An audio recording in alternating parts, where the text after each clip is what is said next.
Hello, Conroe ISD family, and welcome to our live update number 9. This is July 13th. This is our 6 p.m. update. Thank you all for joining us tonight. I hope this message finds both you and your family well this evening. Thank you for joining us over on our YouTube channel. We made that change during our last live event from Facebook to YouTube. I want to apologize up front for some of the comments that came through during our last YouTube live. We know that we had some spammers that were adding comments, so we have disabled comments tonight, so hopefully you will have a more pleasant viewing experience as we have our conversation this evening. But we still want to hear your input, we still want to hear your questions. So if you go to our website, in the Roadmap to Reopening website, you'll have an opportunity still to submit questions as you typically would have done in our Facebook comments. So we do appreciate that, and we're glad that we're here tonight. Well, welcome once again to our live event, and for many of you, maybe this is the first time that you've participated in one of our live events, and we're glad that you're here. I want to say thank you to so many people that have been reaching out over the last few days with kind messages and said, you know, wishing us the best of luck and knowing that we're working really hard to try to make the best decisions that we can with the information that we're given, and specifically people that have reached out to me and said, wow, you know, I'd hate to be in your shoes tonight. I'd hate to be the guy that has to stand up tonight and talk. And I will just tell you honestly, it's a privilege to be the person that gets to stand before you today. I know very clearly that there is nothing that I can say tonight that is going to make everyone happy throughout our school district. But I also know that there's not anything that anyone could say tonight that would make everyone happy. So if not me, then who? And so I appreciate and tell you that I cherish the opportunity to be the one standing before you tonight to share with you the work of this great school district and the plans for our schools moving forward. One of the things that we talk about often, we talk about kindness and we talk about remembering that. And I want to encourage everyone to remember the humanity in what we're doing. And I think one of our challenges of being so secluded over the last 5 or 6 months is it becomes very easy to see people as 2D objects or to see people as online objects. And I don't think we can lose sight of the humanity in all of this. And all of the people that are working right now to try to open our schools and all of the people that will be interacting with your children in the future are people. And they care so much. And I'm so proud of how much they care and how hard they're working to make sure that what we do makes sense and it's as safe as it can be, while also helping to get our children into school. And so I just remind you of that. And for me personally, I don't lose that. While I cherish this role as being your superintendent of schools, and it's a very important role to me, it's not more important to me than being a father of one of our students. It's not more important to me than being the husband of one of our teachers.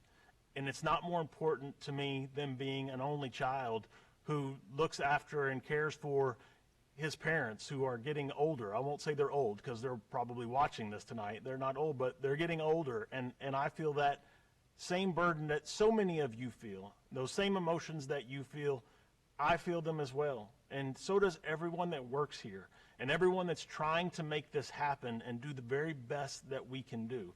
And so I just remind us that kindness and grace go a long ways. And a positive attitude does as well.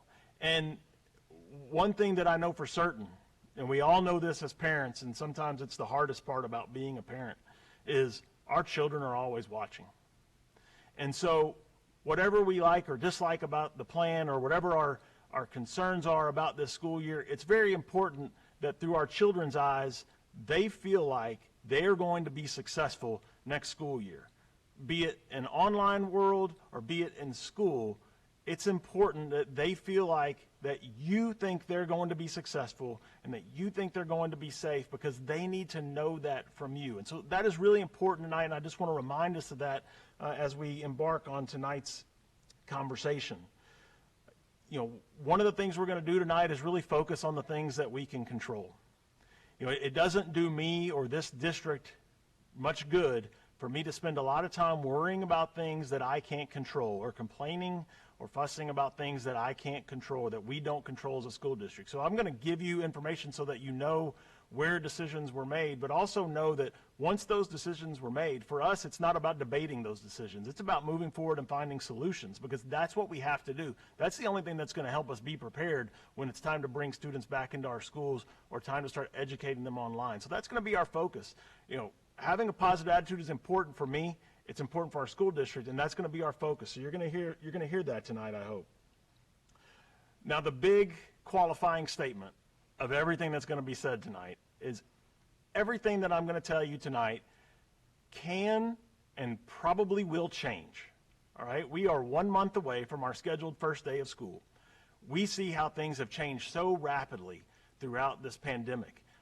This time last week, if we would have had a conversation, it would have been a completely different conversation before TEA came out with their information on Tuesday. So we just have to know that things will change. That's part of the danger of coming out too quickly with the plan. That's why we didn't bring a plan to you 3 weeks ago, because we didn't want to bring a plan to you and then have TEA come out with the guidance and force us to walk our plan backwards.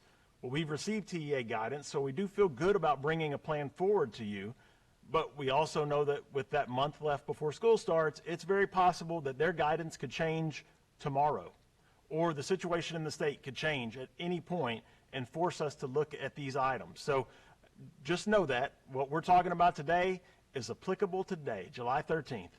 And as things change, we'll make sure that we keep you updated. So what are we going to talk about tonight?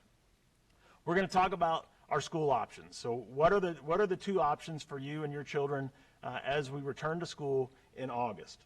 We're going to try to answer some of the questions that have come in. Now, since Friday afternoon, when we went active on our Roadmap to Reopening website, we have received over 1,000 emails asking us questions. That's great. We appreciate the feedback. Every question you ask us helps us to get better. We know that we have a lot of questions left to answer. We wanted to get the plan out to you as quickly as possible, knowing that we were going to build on it as we continued to move forward. But I tell you that just to tell you, if you've submitted a question online or you've emailed me directly, please don't take offense that we have not gotten back to you personally. It's just a challenge to manage those numbers. We're going to do our best to answer a few of those questions tonight, kind of broad theme ideas tonight, and then we'll be updating the website as we go to answer more and more of those questions.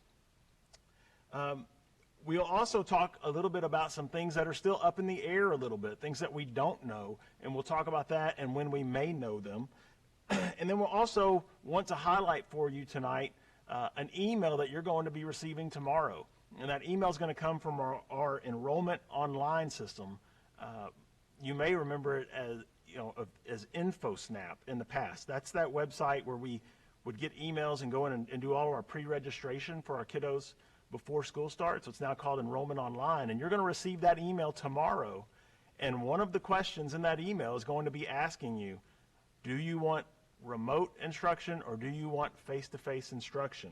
Now, we do have a deadline of July 28th at midnight to return that email and answer that question for us. We know many of you still have questions that are unanswered and you can't answer it yet, and that's fair. That's completely fair.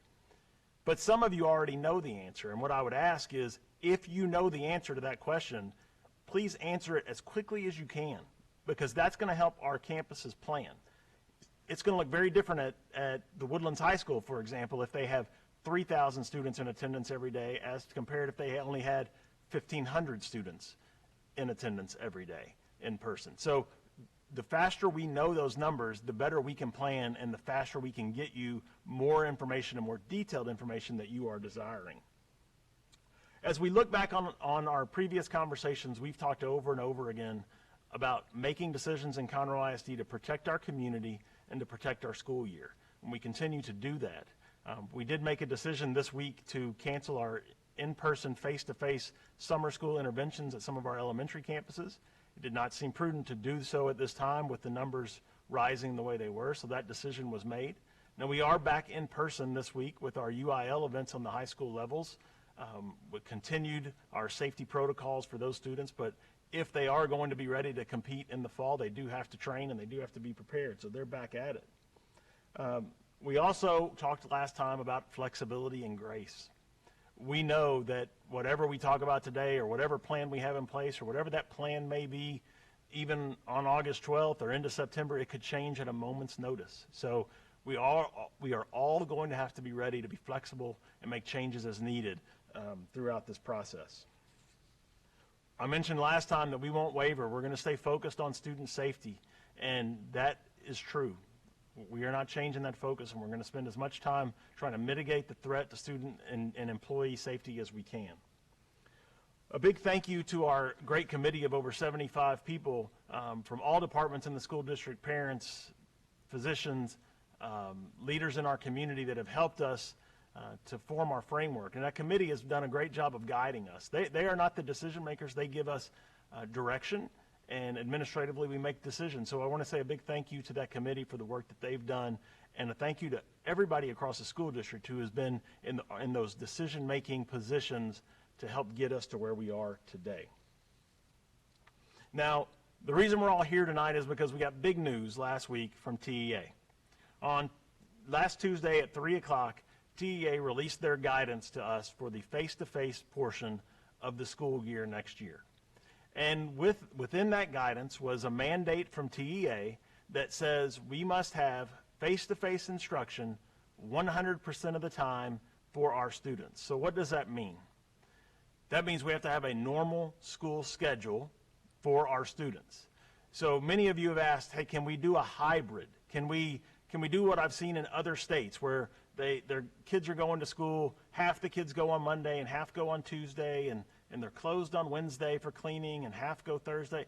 Those are great plans, but that's not allowed by the state of Texas.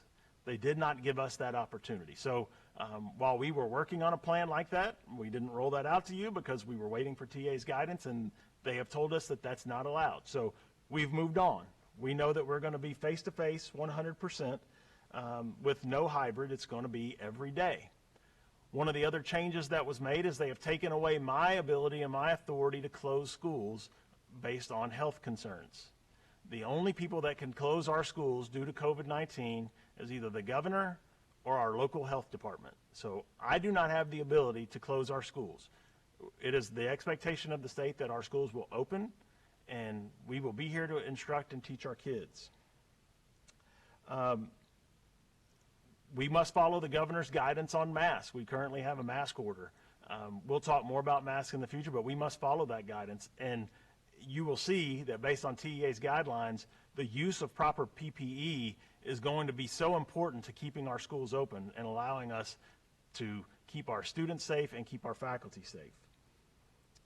The only place that we do have flexibility, and this is one of those unknowns that I want to mention here up front, is the first 3 weeks of school.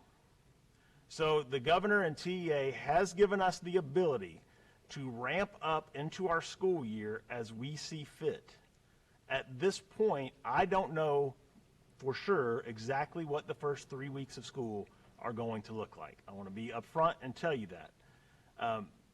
We will continue to monitor numbers in our community. We will continue to have the daily conversations that we have with the Montgomery County Health Department. We will continue to seek expert advice as we work to make that decision. But the first 3 weeks, there is still a possibility that that could be either a hybrid or it could be a situation where we say all students will be online until after Labor Day.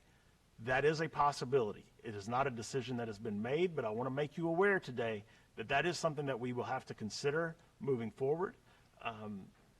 We hope to make that decision in the next week or 10 days so that we give you plenty of lead time on that decision, but I want to make you aware that that is the one place that we still are not sure. Now, as we think about online school, I will tell you, or in-person school, excuse me, we're excited about that idea. It does bring excitement. I talk to teachers, and we are excited. We want kids in school.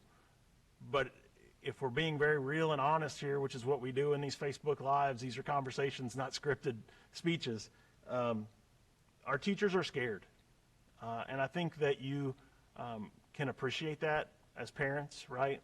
Our teachers are scared not only for their own health, they're scared for the health of their children, they're scared for the health of their families, and it's a concern. And while our parents are going to get a choice to come online or to come face-to-face, send their children face-to-face, our employees, we are not getting that choice. This is a choice that has been made for us, and so we will come to work. And that is a lot for our employees right now to really appreciate and work through. And so I say that to you once again. We talk about humanity, and as you see and know, because these teachers, our staff, they're your neighbors, they're your friends. They sit next to you in the pew at church when you get to go to church. They're people just like you are, and so when you see them struggling with this idea, it does not mean that they don't love your children, and it does not mean that they don't want to teach your kids, because I think the other reality for us as educators is we know how terrible it is for children to not be in school. We know the educational gaps that form, especially for our low-income students. We know some of the terrible situations that some of our students face each and every day, be it abuse or just not the ability to not get meals and not be well taken care of. We know those things. And so it's that knowledge conflicting with this personal fear that creates this situation. And so I just ask that you appreciate that and help support teachers, and know that when we come back to school, it's going to be important that we all work hard and follow procedures to help protect them, because without them we cannot have school. And so I just remind you of that, and hope that we can all do that. Okay. We did stand up our website on Friday, and I think that you've all had a chance to see it since we've received 1,000 emails through the system. I know that it's had some good traffic, but here is the front page of that website, and I just wanted you to see it. If you go to the main Conroe ISD website, that little logo that you saw there, the little roadmap to reopening, that logo appears right at the top of our main website, and if you click that, it will take you to the main page of the reopening website. There's a lot of information on the reopening website. We've looked at a lot of different districts, and there's kind of two different approaches: the minimalist approach and then the we're going to give you everything approach. We've kind of chosen the we're going to give you everything approach, and so we're putting a lot of information there, and there'll be a lot more there. The website's going to update every single day. We purposely did not set it up to have alerts where it would alert you when it was updated, because we would just be dinging you multiple times a day. What I would just encourage you is find the time that works for you and your family, but once a day, go in and check out the website, and we'll denote things that are new so you'll know exactly where to go. But there are going to be constant updates to the website, and you'll want to go there to see. For many of you, that's where your questions will be answered, will be on the website. So when you get into the website, you're going to see two instructional options, and we'll start first by having a conversation about our face-to-face option. So this is what's new since our last conversation a few weeks ago. Face-to-face, as we mentioned, will be a 5-day per week exercise. So it'll be a normal school day, normal calendar, normal length of the school day. All of those pieces will be normal. PPE, as we talked about, is going to be very, very important in maintaining the school and maintaining the ability to keep our employees in school and maintaining the ability to keep kids in school. So one of the things that's included in TEA's handout, and we did link TEA's handout on our website, so you can go there directly to see the information if you'd like to read it firsthand. But one of the things they shared is TEA's definition of close contact. And I want to share that with you this evening because it is critical to how schools are going to function. So how is close contact defined?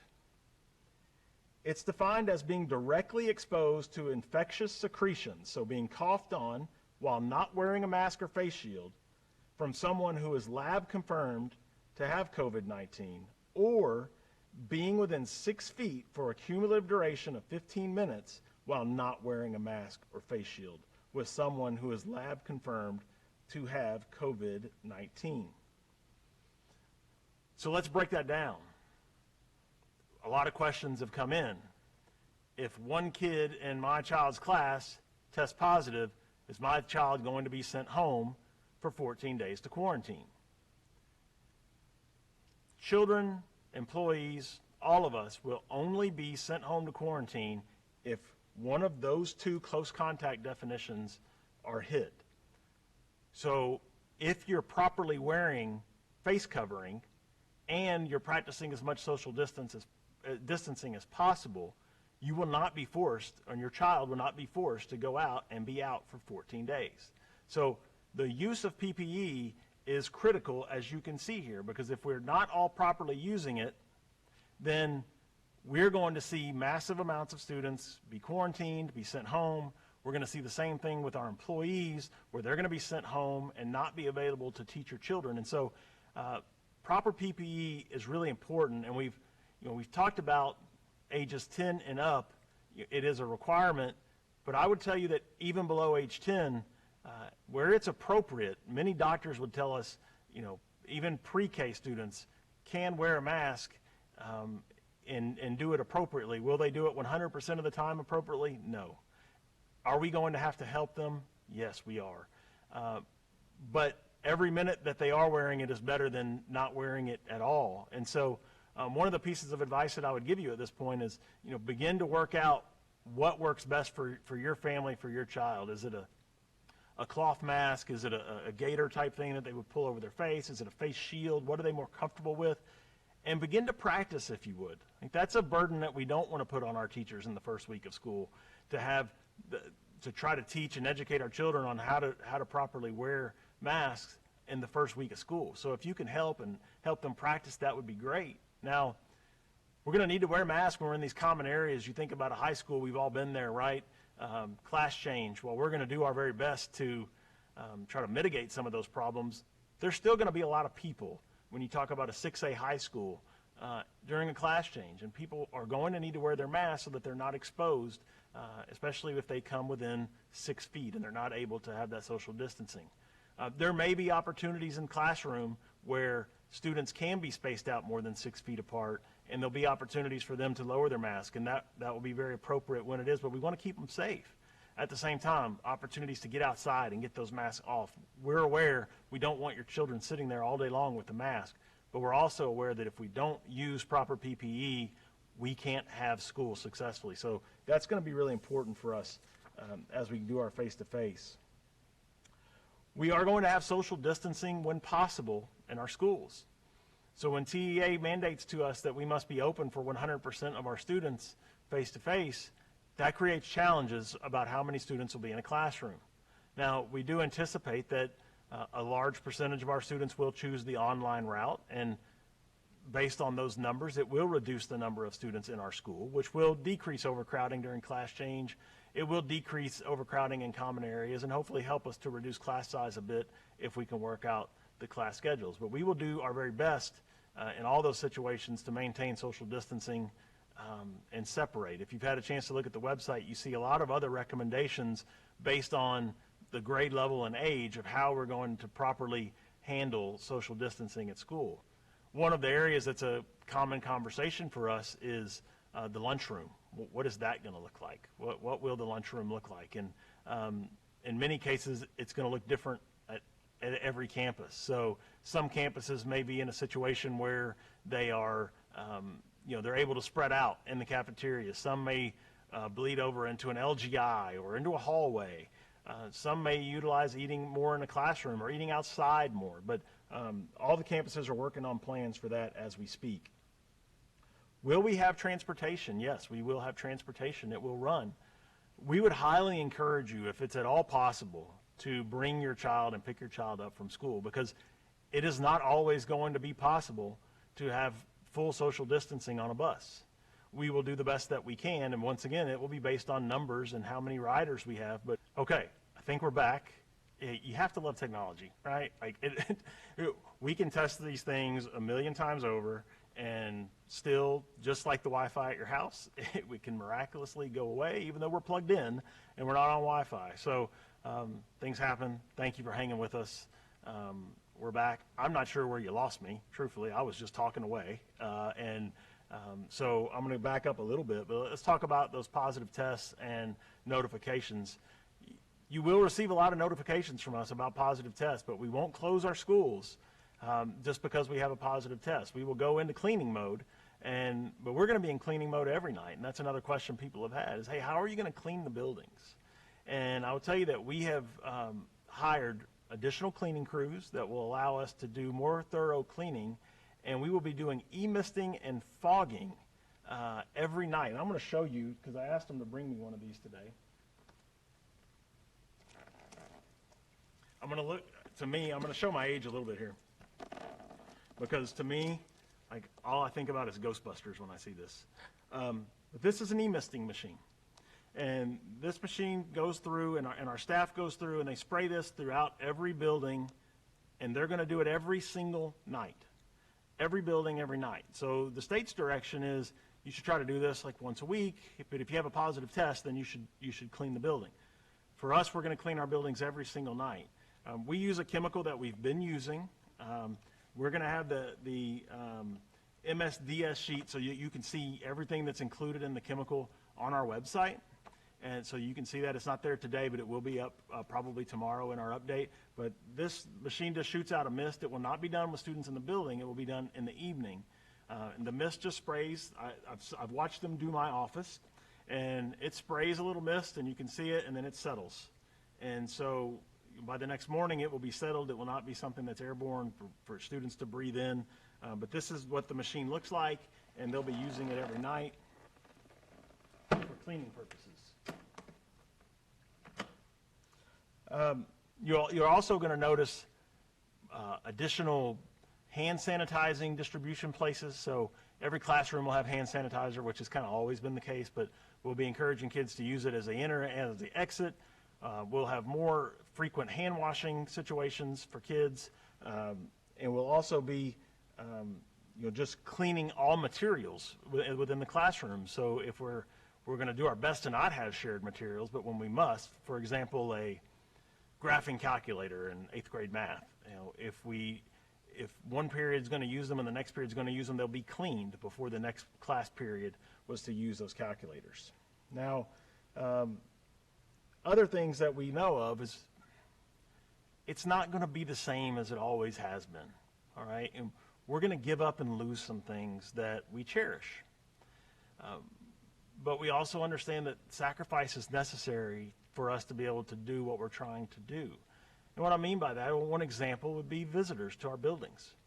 We're not going to have visitors inside the buildings unless it's educationally required. So if you're coming up for an ARD meeting, for example, or a meeting like that, then you'll be allowed in. But we won't have parents coming in to eat lunch, and we won't have parents going into classrooms this year. We just can't bring that additional exposure to our children or to our staff.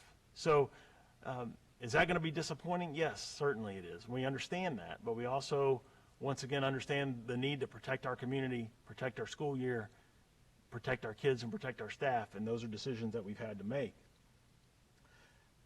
As of right now, UIL has not indicated to us that they are going to cancel activities. So we still believe at this point that we will have athletics this fall. We haven't been given guidance that we won't, and so our students continue to prepare. At this point, we think we will play volleyball, we will play football and cross country. Once again, I put that on the list of things that could change at any moment, but that's what we're planning for. I think one of the things that we all have to be ready for is if we do play, most likely we will have limited capacities in our stadium. So it's not going to be, once again, it's not going to be a normal Friday night where we put 10,000 people in the stadium to watch two of our high schools play each other. We're going to have limited crowds, and that's going to be something that we're just going to have to deal with, and it will be sad and it will be different, but we will just make the best of what we have and do it the best that we can. Student schedules, our campuses are going to be working on that. Once again, the key driver to student scheduling is going to be how many students are actually in the building and how many are not going to be present in the building every day. And so it's going to be impossible for campuses to answer those questions until after the July 29th or July 28th deadline, and then they have time to work on it. So there's going to be a delay over what you are accustomed to on who will my child's teacher be and what's their schedule going to be. That's going to be a delay, and there's just no way that we can avoid that. If you if you choose to be in person or you choose to be online, are you making a year-long commitment? No, you are not. We are asking that you make a 9-week commitment, so 1 grading period commitment to your choice. Face-to-face or online, we're asking for a 9-week commitment. And the reason for that is we have to allocate resources appropriately. We have not been given any additional funding to run these 2 parallel systems. So we have to use the staff that we would always normally have for in-person school, and that's the staff that we have to use to run both in-person school and online school. So at some point we have to begin to allocate staff to each of those 2 platforms, and if we had students moving back and forth daily, weekly, we couldn't keep up with our staff. So that's why we're going to need a commitment by the 9-week grading period. One of the positives is if you are sent home, so if you are a face-to-face student and you're sent home because of a quarantine situation or because you yourself have become ill, the good news is you can immediately switch. At that point, we can immediately switch you to become an online student.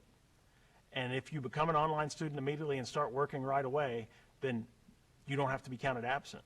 You actually are counted present. You're just present online, but that counts as being present. And TEA has not waived attendance rules. So you know that your children have to be in attendance 90% of the school days. And so you don't want to accumulate absences either in person or online. So that's a great benefit, and that's something we've never had. I appreciate that TEA has given us this opportunity to have online school and to count students present when they are online, because we haven't been able to do that in the past. So that's a bit about our face-to-face instruction. We talked about online instruction 2 weeks ago. I'll talk a little bit more about it today. But once again, it's a full curriculum. It will look completely different than what you saw in the spring. And I know for many of you, you say, thank you, that's great, we want more, and you will get more. One of the challenges with online instruction is balance, right? We want the online world, students that are living in the online world and taking online classes, to get the same comparable education to their peers that are in the building, so that when they do return to the building, they're ready to go.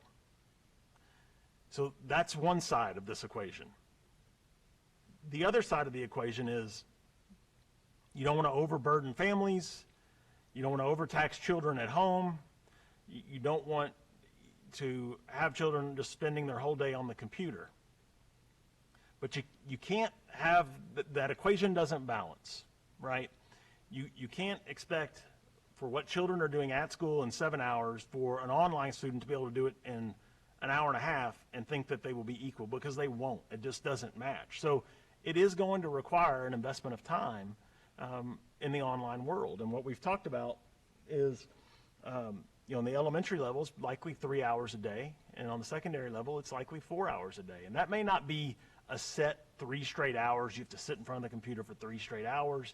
It may be portions of it where you do go live and you check in with teachers, and there may be portions where you are watching taped lessons, and then there will be portions where you're doing independent work and working on your own.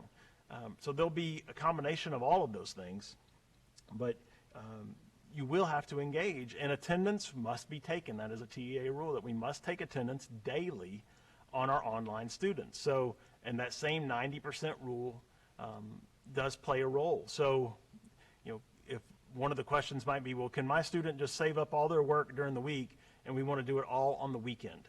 No, that's not allowed by TEA's rules. TEA's rules say you must be engaged and making progress every single day within the learning management system for your grade level in order to be counted as present, and you have to be meet attendance rules, so you need to be able to be present. Another great question has been, can I access special courses if I'm an online student? So can I choose to be an online student, but I want to come to school to be in band? Or I want to come to school to take welding? Or some other course that perhaps just does not work in an online setting. Perhaps it's AP chemistry, and you're just thinking, I have to be present to do labs. Is that going to be possible? And the answer is yes, that is possible.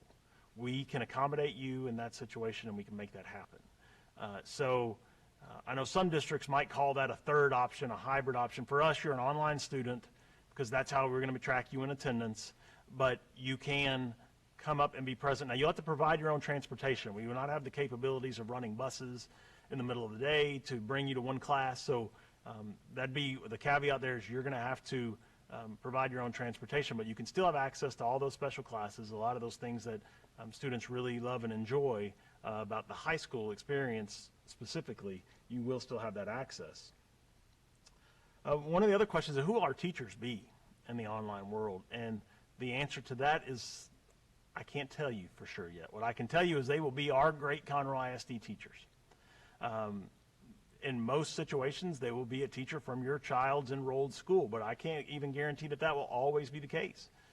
Depending upon numbers and how we have to create sections and utilize resources, it could be where we have, fourth graders from 2 different elementaries. If there are only 30 that are online, then we may have one teacher that teaches for both of those grade levels across classes or across schools. In the high school setting, we may have teachers that are teaching both online and in the face-to-face setting, and they may have extra prep time during their school day to help deal with the online students, or we may have some teachers that are working exclusively online. Once again, that's numbers driven. That it will not be possible for us to answer that question for you prior to you telling us your choice of online or in person. And I know many of you might say, well, then I can't answer the question, and it's just kind of one of these back and forth. We can't allocate resources until you answer the question, and so the sooner you can answer it for us, the sooner that we can help provide you answers to those questions. I'd like to talk to our employees just for a second. I'm sure we have many employees that are joining us tonight, and thank you for your work, and I know that you are full of emotion right now as you anticipate the school year. And just a few of our questions that have come in, and one of them surrounds that quarantine question, and I hope that our description earlier of close contact helped you to understand that. I've heard many teachers say, well, what happens if I have a student test positive in my room? Does that mean I'm going to get sent home and quarantined for 14 days and lose all my sick leave? And the answer to that's no, you wouldn't be sent home unless you were determined to have that close contact without proper PPE. But if you were to be quarantined or sent home by the district, so if one of those situations occurred and we had to send you home, then you will not have to use your personal leave. So the district will cover your leave if we have to initiate you being out. Now, if you are on paid leave, meaning you're at home and you're asymptomatic, if you're healthy, then we would ask you to continue your job duties remotely as you're being paid to do. Certainly, if you're ill, that's a different conversation. But you wouldn't be asked to use your own leave. I know that's a big concern for teachers because we don't want to get our teachers in situations where they are losing pay because of quarantine, or we've had to ask them to eliminate themselves for a few days while we help facilitate testing to make sure that they are okay. Another big question from teachers has been, if I'm selected to be an online teacher, does that mean that I work from home? And no, that is not necessarily the case. It means that the students you're teaching are working from home, but in most cases, our employees will be in the buildings working and teaching from the building. And there may be exceptions, and certainly there may be medical exceptions of that, and that's where conversations with HR need to occur about what proper leaves that are available or proper possible accommodations for your job. But I think in general terms, we all need to assume as employees that we will be working with a physical presence within the buildings each day. And another big question that's come up on the teacher side is, how will it be determined who is an online teacher versus an in-person teacher? And I will tell you that we will create some frameworks as a school district to help principals make that decision. But in the end, principals will have to make a decision based on what best fits their master schedule, what works with the numbers, certification areas, teacher comfort level, teacher preference. All those things will come into play as principals make that decision. So I just see a note here that people didn't get a chance to hear about the buses. I guess we lost that opportunity when we lost our internet connection. Buses, we will run buses daily for our face-to-face students. But we would encourage anyone that can to bring their children, because buses are one of those places that we cannot guarantee social distancing at all times. It will be really important that your children wear proper PPE on the buses, because we don't have an opportunity to get more buses or more drivers at this point. So depending on the number of kids, we can try to balance routes and get them smaller, but there may be situations where we don't have a full 6 feet between everybody on a bus. So it will be important that they wear proper PPE, and it will also, it would just benefit you and your student if it's possible for you to drive them every day. And I know that's not possible for everyone, and that's why we're running our buses.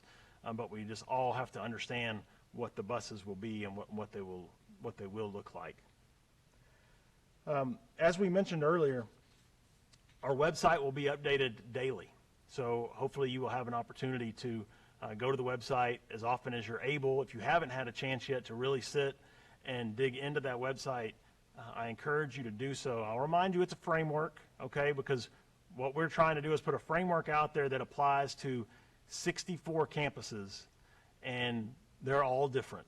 They're all different because of the age of their children, the age of the building, the size of the building, the location, you name it, they're all unique. And so the campuses are hard at work with the specifics that you desire, but you can see the framework there on our website.